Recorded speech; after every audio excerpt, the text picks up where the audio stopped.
Bonjour et bienvenue aujourd'hui non pas dans mon tout petit atelier, mais dans mon grand bureau. Enfin, quand je dis grand bureau, tout est relatif. Disons qu'il est un tout petit peu plus grand que mon atelier. Aujourd'hui, j'aimerais vous parler de SketchUp, un logiciel que de nombreux menuisiers à travers le monde utilisent pour modéliser leurs créations avant de les passer en production à l'atelier. Je pense qu'il est important de signaler que c'est un logiciel gratuit, du moins tant que vous ne l'utilisez pas professionnellement, et simple d'accès. J'espère vous le démontrer à travers cette vidéo. Je vous encourage à télécharger le logiciel et à effectuer les manipulations en même temps que moi. Cette vidéo ne couvrira pas l'installation du logiciel, puisqu'elle ne présente aucune difficulté particulière. Je n'utilise qu'un seul plugin, et cette ultime étape est tout à fait facultative. Vous trouverez néanmoins un lien vers le plugin en dessous de la vidéo. Je tiens à signaler également que c'est un article du blog travaillerlebois.com qui m'a motivé à m'intéresser à SketchUp. Lançons sans plus attendre SketchUp. Au démarrage de l'application, nous obtenons un écran d'accueil. Il nous faut à ce moment-là choisir un modèle correspondant à notre activité favorite. Pour ce faire, deux possibilités. Cliquez sur le bouton Choisir un modèle type et dans la liste qui apparaît, sélectionnez Menuiserie, ébénisterie, millimètres. Ou alors, en ouvrant cette même liste, en cliquant sur le volet Modèle type. On clique enfin sur Commencer à utiliser SketchUp. L'interface principale de SketchUp apparaît. Si la fenêtre Console Ruby s'ouvre, vous pouvez la fermer. Avant de passer à la modélisation proprement dite, nous allons faire un rapide tour de l'interface.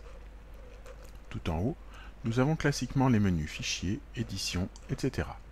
On y trouve des commandes accessibles par d'autres moyens, mais également certaines que vous ne trouverez que dans ces menus. En dessous, nous avons la palette d'outils par défaut de SketchUp. Nous verrons au cours de ce tutoriel certains d'entre eux. Juste en face à droite, nous avons une autre palette d'outils. Il s'agit là de la palette mise à disposition gratuitement par BLB Bois, qui édite notamment les magazines Bois Plus et Le Bouvet. Je vous encourage vivement à aller découvrir leurs plugins une fois que vous serez familiarisé avec SketchUp. Dans ce tutoriel, nous n'utiliserons qu'un seul de leurs plugins, et cette étape, la dernière d'ailleurs, sera tout à fait facultative. En dessous, toujours à droite, nous avons d'autres palettes qui vous permettront d'obtenir des informations sur les objets sélectionnés, d'appliquer des textures à vos réalisations, ou d'utiliser des calques, un peu comme dans Photoshop pour ceux qui connaissent. La plus grande partie de la fenêtre de l'application est occupée par la zone où vous allez dessiner vos créations. 3 lignes sont présentes correspondant à l'abscisse, l'ordonnée et la côte, si on reprend les termes de la géométrie analytique dans l'espace. On pourrait appeler cela d'un point de vue concret la largeur, la profondeur et la hauteur. Vous allez très vite comprendre à l'usage, je vous rassure. Commençons donc notre modélisation. Sélectionnez l'outil Forme en forme de rectangle barré d'un trait rouge. Si c'est un rond ou une autre forme, vous pouvez atteindre le rectangle en cliquant sur le petit triangle situé à côté. Sans relâcher le bouton gauche de la souris, commencez à tracer votre rectangle de manière à ce que la longueur soit parallèle au trait rouge et la largeur parallèle au trait vert. Ne relâchez toujours pas le bouton de la souris et saisissez 400.18 sur votre pavé numérique. Puis appuyez sur Entrée. Vous pouvez relâcher le bouton de la souris. Vous venez de créer un rectangle de 400 mm de longueur par 18 mm de largeur. Zoomez sur celui-ci. Vous avez deux possibilités. Utiliser l'outil Zoom, mais ce n'est pas forcément le plus pratique si vous utilisez une souris. Mettre le curseur sur le rectangle et agir sur la molette de votre souris. Nous allons maintenant donner du volume à ce rectangle à l'aide de l'outil Pousser-tirer représentant un pavé surmonté d'une flèche rouge pointant vers le haut. Placez ensuite le curseur au-dessus de votre rectangle. Au passage de la souris, celui-ci se couvre de points. Cliquez dessus et sans relâcher, montez votre souris. Tant que vous ne relâchez pas le bouton de la souris, vous pouvez modifier sa taille comme vous le souhaitez. Toujours sans relâcher, saisissez 100 sur votre pavé numérique et appuyez sur Entrée. Nous venons de créer la base de notre sèche-torchon. Vous pouvez tourner autour avec l'outil Orbite, représenté par une barre entourée de deux flèches rouges et vertes. Cliquez à proximité de l'objet et sans relâcher, glissez votre souris vers la droite ou la gauche. Nous allons maintenant réaliser les deux rainures dans lesquelles viendront se loger les aimants. Placez-vous derrière, zoomez un peu à l'aide de la molette de la souris, puis allez chercher un nouvel outil, l'outil Mètre. Cliquez sur le coin en haut à gauche de notre pavé et sans relâcher, déplaçons notre souris vers la droite de manière à suivre l'arête de la forme. Saisissez 45 sur votre pavé numérique et appuyez sur Entrée. Cela crée une petite croix à 45 mm du bord gauche. Nous allons faire une nouvelle marque 15 mm en dessous. Cliquez sur cette croix, déplacez votre souris vers le bas sans relâcher, saisissez 15 et appuyez sur Entrée. Nous avons maintenant un guide pour le point de départ de cette rainure. Reprenez l'outil Forme et commencez à dessiner un rectangle sur notre forme en partant du guide que nous venons de réaliser. Sans relâcher le bouton de la souris, saisissez 130.70 et cliquez sur Entrée. Nous allons refaire exactement la même chose à droite. Je vous laisse observer. Outil Maître.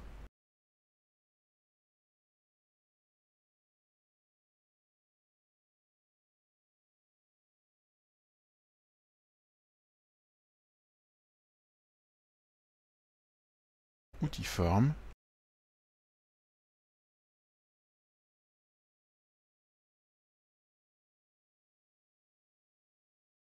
Voilà. Nous allons maintenant creuser ces rainures.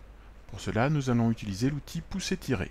Placez-vous au-dessus de l'un des rectangles que nous venons de dessiner, et une fois que celui-ci se couvre de points, cliquez sur le bouton gauche de votre souris et avancez là sans relâcher. Vous pouvez aussi essayer de tirer vers vous. Après avoir repoussé à nouveau, saisissez 1 sur votre pavé numérique et appuyez sur Entrée. Refaites de même pour l'autre rectangle. Il est temps d'enregistrer notre projet. Menu Fichier, Enregistrer sous. Choisissez un emplacement, donnez un nom à votre fichier, puis cliquez sur Enregistrer. Nous allons faire de notre base ce que l'on appelle un composant. Cela permettra de le manipuler plus aisément et ce sera qui plus est utile au fonctionnement du plugin de fiche de débit que nous utiliserons en fin de vidéo. Si nous ne créons pas de composant, notre objet est difficile à manipuler, car si nous ne cliquons qu'une seule fois dessus, nous ne sélectionnons que la zone sur laquelle nous avons cliqué. Une face, une arête, une autre arête, etc. Avec l'outil Orbite, plaçons-nous de l'autre côté de notre base.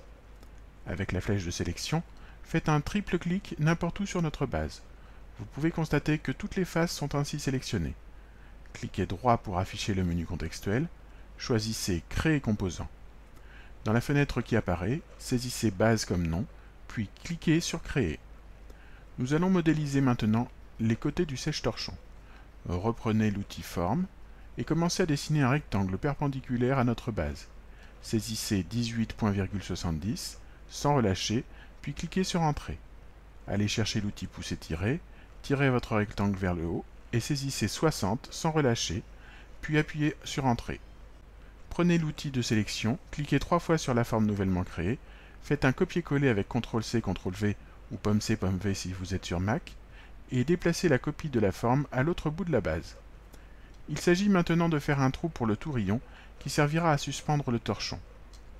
Zoomez sur la pièce du fond, prenez l'outil Maître et tracez un premier guide sur l'arête du haut à 30 mm du côté gauche, c'est-à-dire saisissez 30 sans relâcher puis appuyez sur Entrée. Repartez de ce point et créez un nouveau guide 30 mm en dessous. Prenez l'outil Cercle et commencez à dessiner un cercle en partant de ce deuxième guide. Saisissez 8 sans relâcher, puis appuyez sur Entrée. Prenez l'outil Pousser-tirer, poussez votre cercle vers l'intérieur de la forme, saisissez sans relâcher 10, puis appuyez sur Entrée. Ce côté est terminé, il faut en faire un composant. Outil de sélection, triple clic sur la forme, clic droit, créez un composant et donnez-lui un nom.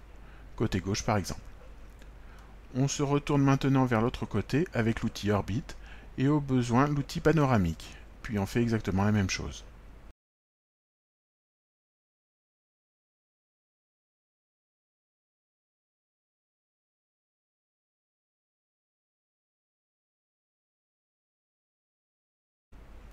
Nous avons maintenant 3 des 4 parties de notre sèche-torchon. Nous pouvons les assembler, ou plus exactement les coller en place les unes aux autres. A noter que BLB Bois possède un plugin dédié à l'assemblage, mais dans un souci de simplicité, nous ne l'étudierons pas ici. Avec l'outil Maître, créez un premier guide à 25 mm du bord gauche de notre base, puis un deuxième guide 20 mm en dessous du premier. Je vous passe maintenant la procédure, je pense que vous l'avez comprise.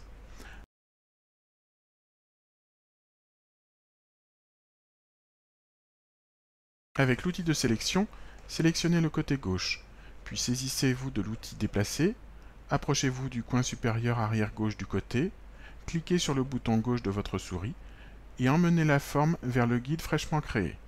Grâce à l'aimantation des guides, Il devrait venir se caler au bon endroit facilement. Vous pouvez alors relâcher le bouton de votre souris. Comme tout à l'heure, il s'agit de refaire exactement la même chose avec le côté droit.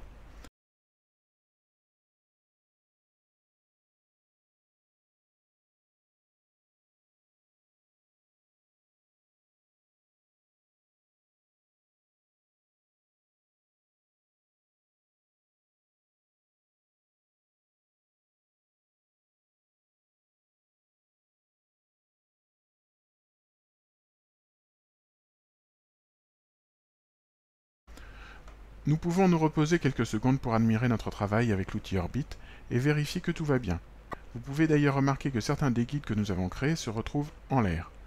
Nous pouvons de toute façon tous les supprimer, ils ne nous serviront plus à rien. Pour faire cela d'un coup, allez dans le menu Édition et choisissez Supprimer les guides.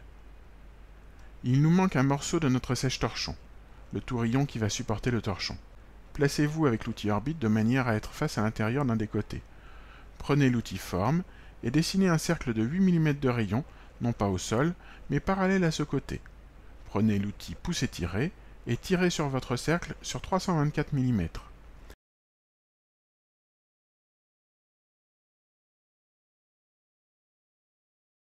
Déplacez le tourillon au plus près du trou dans lequel il doit se loger. Placez-vous avec l'outil Orbit de manière à l'apercevoir au mieux.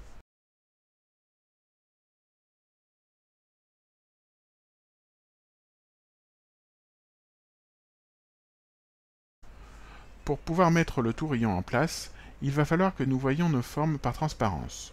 Pour cela, allez dans le menu Affichage, puis Style de face, et sélectionnez Transparence.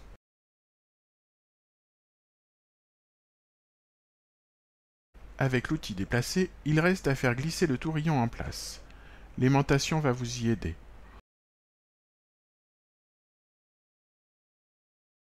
On peut ensuite enlever la transparence avec la même procédure que pour l'activer. Il reste à créer un composant pour le tourillon. Vous connaissez maintenant la méthode. Triple clic, clic droit, créer un composant.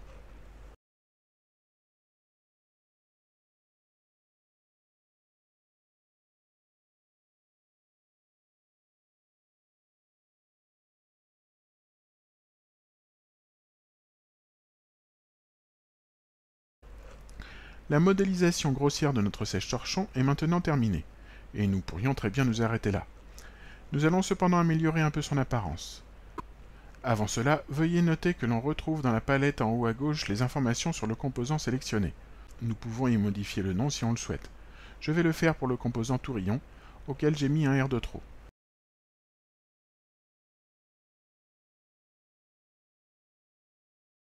Appliquons maintenant une texture à notre sèche-torchon. Prenez l'outil colorier, puis sélectionnez une texture dans la palette matière. Il existe quelques textures de bois par défaut.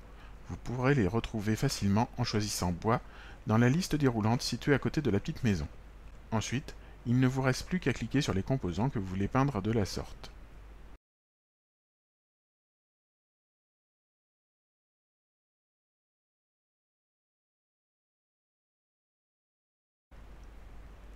Notre sèche-serviette a déjà meilleure allure, mais il est encore très à angle droit.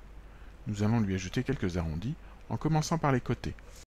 Avec l'outil Orbit, positionnez-vous de manière à être face à l'extérieur du côté droit. Zoomez un peu, double-cliquez sur le composant côté droit. De cette manière, vous entrez dans un mode qui vous permet de le modifier. Vous pouvez remarquer que le reste de notre sèche-torchon est devenu plus pâle, plus opaque. Créez un premier guide à 20 mm du coin supérieur gauche, puis un second 20 mm plus bas.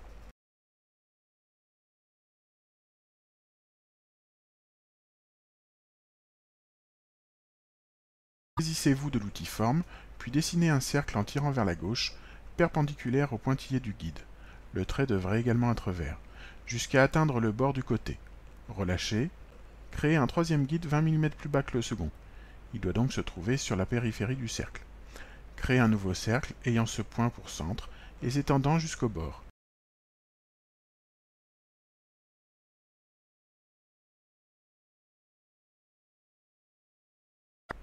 Prenez l'outil Pousser-tirer, puis poussez le coin supérieur gauche. Positionnez votre souris à l'intérieur du cercle, relâchez, le coin a normalement disparu. Faites de même avec le coin inférieur. Pour terminer, avec l'outil de sélection et la touche effacée de votre clavier, supprimez les parties du tracé des cercles qui ne nous intéressent pas.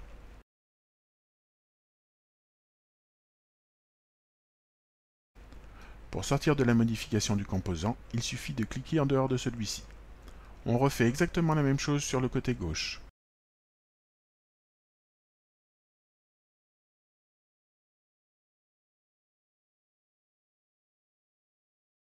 On peut bien sûr tracer les 3 guides avant de dessiner les 2 cercles.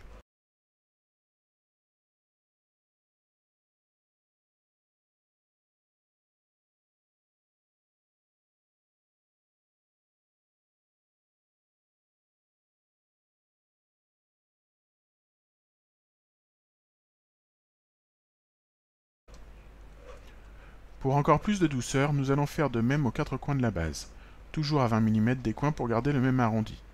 N'oubliez pas de double-cliquer sur le composant pour entrer en mode modification avant même de créer vos guides.